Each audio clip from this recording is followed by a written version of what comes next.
As we move on to the next presenter, Wilmina Quarpong. Over to you, Wilmina. My name is Wilhelmina Quarpong, and I'll be presenting on behalf of co-authors from the University of Ghana, University of Health and Allied Sciences on an analysis of food provision policies and programs in government basic schools in Ghana. Starting with a little bit of background, we know that food policies and programs can promote environments that are supportive of healthy eating behaviors among children. However, in Ghana, little is known about the nutritional quality of such programs. And so we aim to first identify and describe existing food provision policies and programs for government basic schools in Ghana, and then assess the nutritional quality of identified policies and programs. And by nutritional quality, here we meant the application of standards and characteristics to policy and program documents targeted at improving the nutrition of the target children. We adapted a stepwise framework for monitoring foods and beverages provided or sold in publicly funded institutions that was developed by informers. And this involved 4 main steps. The first step was identifying the policies and programs. Second step was describing the core characteristics. Third step, describing any nutrition standards or guidelines that are applied to the programs or policies.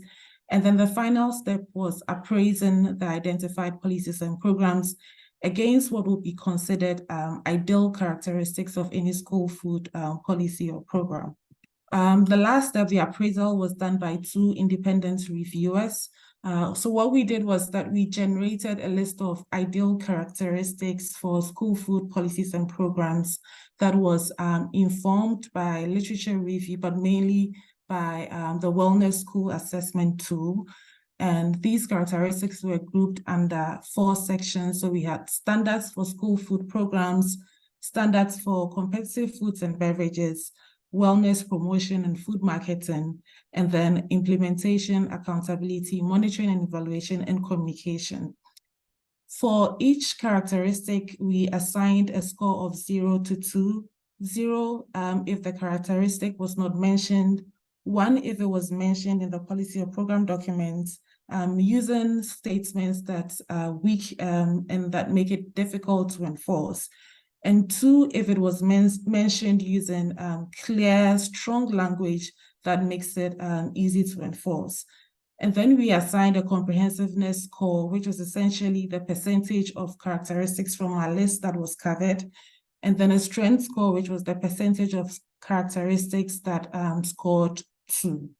And so for step 1, we identified a number of policies and programs. However, only 2 were directly related to food provision within government-funded basic schools. And these were the National School Feeding Policy and then its accompanying Ghana School Feeding Program. And so I'll be talking about these 2 in the next slides. The characteristics of the Ghana School Feeding Program and policy, what we found from reading the documents was that they're targeted at government's kindergarten and primary schools in deprived communities. There are no details in the documents about the type of participation, that's whether it's mandatory or voluntary. Also no details about the school selection. The documents did mention the availability of implementation support for catering staff and a monitoring framework. Like Julia mentioned, the goal of this program and policy is to provide a hot, nutritious meal prepared from locally grown foodstuffs that meets 30% of the recommended dietary allowance. However, looking at the documents in details, there were no clear nutrition standards or guidelines that were had been applied. So we couldn't go into details of step 3, which would have involved describing any food-based or nutrient-based guidelines applied to the program and the policy. I'm not going to go into too much details about the scoring for the sake of time, and also because this exercise was mainly to identify areas for improvements. So under standards for school foods and school food programs, some of the